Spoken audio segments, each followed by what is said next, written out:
шаҳри ҳисор ҳамчун минтақаи агросаноатӣ дар баробари дигар шаҳру ноҳияҳои мамлакат дар таъмини бозорҳои дохилӣ бо маҳсулоти кишоварзӣ ва зиёд намудани иқтидори содиротии мамлакат нақши муассир дорад. шароити табиии ин минтақа барои парвариши зироатҳои кишоварзӣ созгор буда, кишоварзон бо роҳи гирифтани на камтар аз 3 ҳосил дар таъмини амнияти озуқавории мамлакат нақшу саҳми муносиб мегузоранд.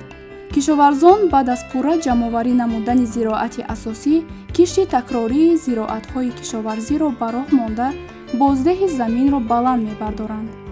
истифодаи пурсамари ҳар қитъа замини обиву лалмӣ ва таҷрибаи ғанӣ нишондиҳандаҳои истеҳсолии соҳаро дар шаҳри ҳисор таъмин намудааст.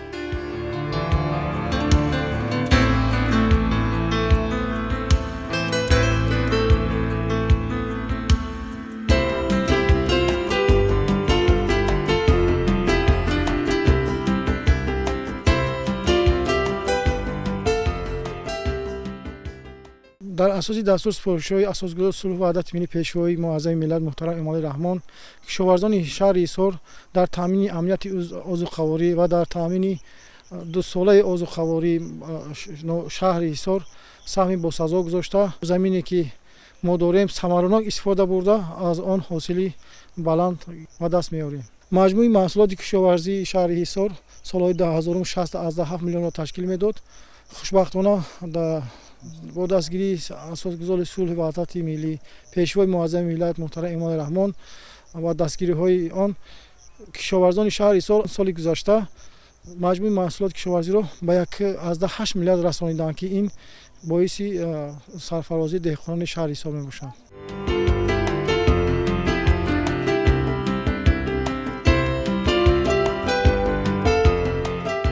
ҳамин аст ки аксарияти нишондиҳандаҳои омории шаҳри ҳисор ба истеҳсоли маҳсулоти кишоварзӣ қаноатмандкунандаанд.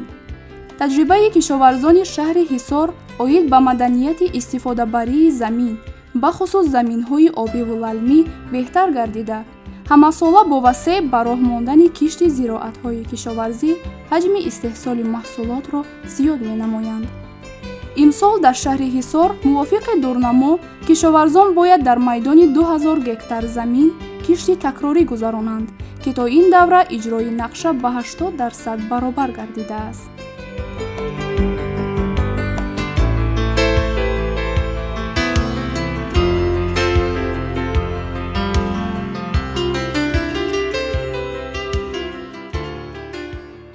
кишоварзони шаҳри ҳисор аз ҳисоби заминҳои хориҷдаи ғалладонагиҳо, картошка ва пиёз дар майдони 1169 гектар кишти такрорӣ гузаронданд, ки ин зиёда аз 60% дурнаморо ташкил медиҳад.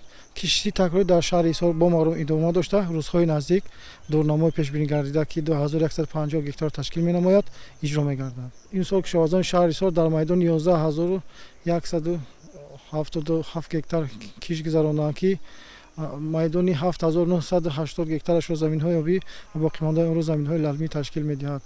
пурра аз заминҳои шаҳри ҳисор бо кишт таъмин гардида, ҷамъоварии ҳосил зироатҳо бо маром идома дорад.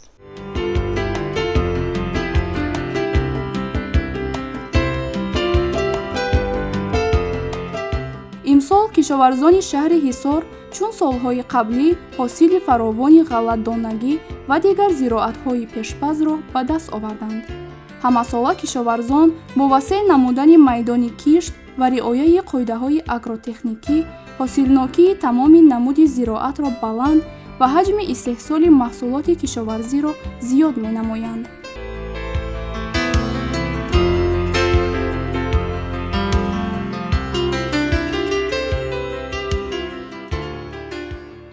ҳама чиз мекорем, ҳама чи ай худо мо мебуромадагиша мехӯрем, мондагиша зимистон ба заҳира мекунем. ай бозор ягон чи намехарем. пиёзу картошка, карам, помидор, бодрин мекорем, малина, қулпуной, бодрин, помидор мекорем, картошка мекорем. кишти такрорӣ ҳамин бохор боям картошка мехӯрем, то тобистона мехӯрем, бо зимистон боям бо картошка мекорем. тавсия медиҳам ки ҳама ҳамин назди ҳолишон ба як ваҷаб замин бошаям ягон чӣ кора худашон ба мебуроя, худашон мехӯра, рӯзгорашон обод мешава.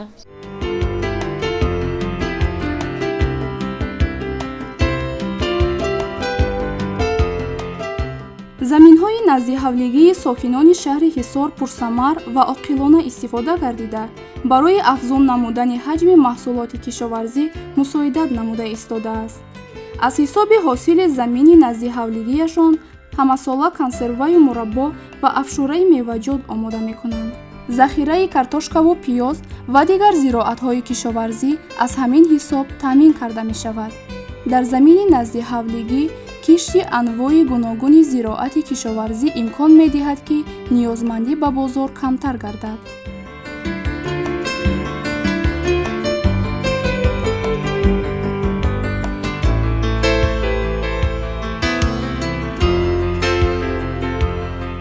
боғпарварони шаҳри ҳисор бо такя ба омилҳои илман асосноки парвариш, навъҳои серҳосилу ба шароити маҳал мутобиқ ва ояндадори дарахтонро парвариш карда ҳамасола ҳосили дилхоҳ ба даст меоранд.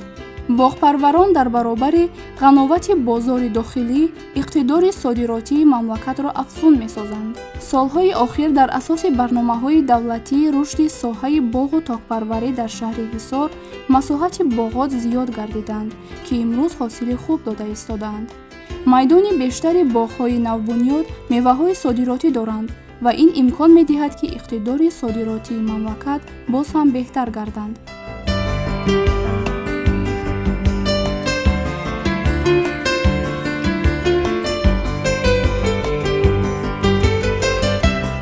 ҳоло дар шаҳри ҳисор ба бунёди боғҳои интенсивӣ ва суперинтенсивӣ таваҷҷӯҳи зиёд равона мегардад. зеро боғҳои тариқи интенсивӣ бунёд гардида дар истифодаи ниҳолҳои қадпасту серҳосил мебошад ки барои гузарондани корҳои агротехникӣ ва ҷамъоварии ҳосил мувофиқ буда хароҷотро барои ҷамъоварии ҳосил паст, сифати меваи онҳо бошад нисбатан беҳтар аст. соли қаблӣ дар боғоти шаҳри ҳисор ҳосил фаровон ва аз ин ҳисоб даромаднокӣ бештар гардид. имсол низ ба ҳосили бештар аз соли қаблӣ хушбинанд. бо зиёдшавии майдони боғҳо дар шаҳри ҳисор дар баробари афзудани ҳаҷми истеҳсоли мева шумораи ҷойҳои корӣ низ зиёд гардид ки аҳолӣ ба шуғли мавсимӣ ва доимӣ фаро гирифта шуданд. деҳқонон ҳар қитъа заминро самаранок истифода намуда дар байни қатори дарахтони боғҳо зироатҳои кишоварзӣ кишт гардиданд.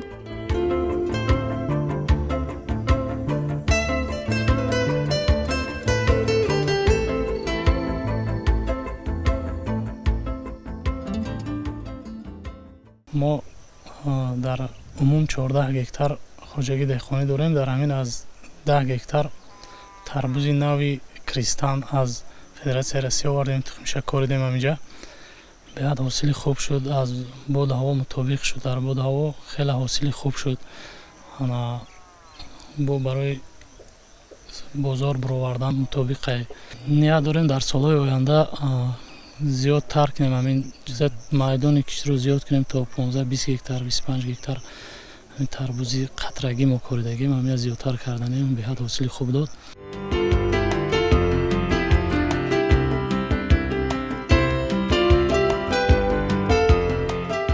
чорводорӣ қисми таркибии соҳаи кишоварзии ҷумҳурӣ буда аҳолиро бо гӯшту шир, равған, тухм ва саноатро бо ашёи хом, пӯст, пашм ва ғайра таъмин менамояд.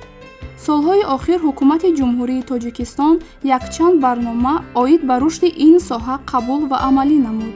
яке аз ин барномаи маҷмуавии рушди соҳаи чорводорӣ, паррандапарварӣ, моҳипарварӣ ва замбури асалпарварӣ дар ҷумҳурии Тоҷикистон барои солҳои 2023-2027 мебошад. шаҳри ҳисор яке аз минтақаҳое ба ҳисоб меравад ки дорои иқлими мувофиқ ва захираҳои табиӣ барои рушди соҳаҳои кишоварзӣ аз ҷумла чорводорӣ мебошад. дар ин ноҳия асосан ба беҳтар кардани зод таваҷҷӯҳ равона мегардад. таваҷҷӯҳи пайваста имкон додааст ки дар баробари беҳтар шудани таъминоти бозори истеъмолӣ бо гӯшту шир ҳамзамон даромади хоҷагидорон афзоиш ёбад.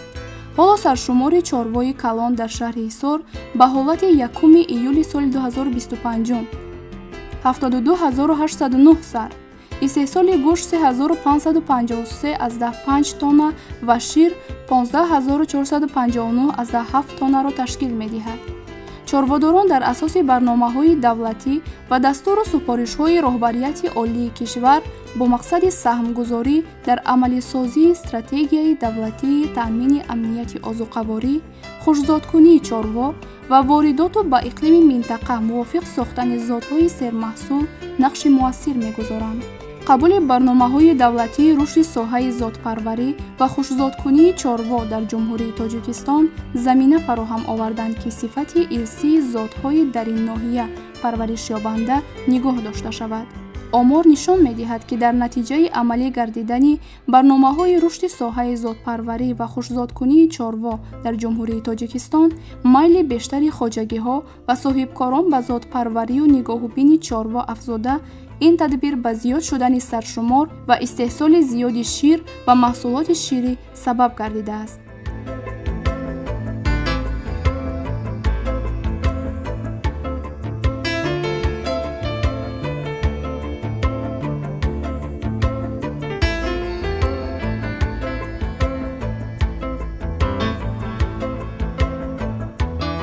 корхонаҳои паррандапарварии шаҳри Ҳисор бо такя ба низоми шаффоф ва имконоти фарохи фаъолияти бозорҳои шаҳри Ҳисор ва атрофи онро бо гӯшту тухми хушсифати истеҳсоли ватанӣ таъмин намуда истоданд. ҷамъияти дорои масъулияташ маҳдуди мурғи шарора соли 2019 таъсис ёфта, бо таҷҳизоти муосир ва технологияи пешқадами кишварҳои Туркия ва Испания муҷаҳҳаз гардонида шудааст.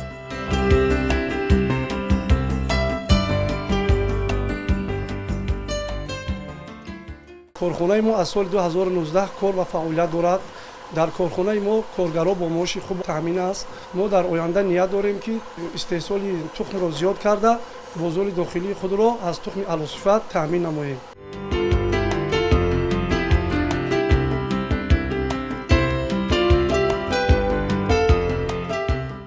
дар фермаи мурғпарварии ҷамъияти дорои масъулияти маҳдуди мурғи шарора 75 000 сарпарранда барои истеҳсоли тухм нигоҳубин карда мешавад. дар ин корхона асосан мурғи навъи декалб вайт парвариш карда мешавад. иқтидори истеҳсолии корхона дар як шабонарӯз 60 000 дона тухмро дар бар мегирад, мусоидат мекунад. шаҳри Ҳисор яке аз минтақаҳои калонтарини кишоварзии ҷумҳурӣ ба ҳисоб рафта, дар амалӣ намудани амнияти озуқавории кишвар нақши муҳим дорад. сокинони шаҳри Ҳисор ҷиҳати амалӣ намудани дастуру ҳидоятҳои президенти ҷумҳурии Тоҷикистон, пешвои миллат муҳтарам Эмомалӣ Раҳмон, оид ба ҳарчи бештар истеҳсол кардани маҳсулоти кишоварзӣ ва барои 2 сол захира намудани маводи зарурии ғизоӣ, заминҳои назди ҳавлигии худро самараноку оқилона истифода мебаранд. истеҳсоли барзиёди маҳсулоти кишоварзӣ, ки дар заминаи истифодаи самараноку оқилонаи замин ба вуҷуд меояд, дар беҳдошти рӯзгори сокинон аҳамияти муҳим дошта, имрӯз дар ҳар оила ба як амали ҳатмӣ ва маъмулӣ табдил ёфтааст.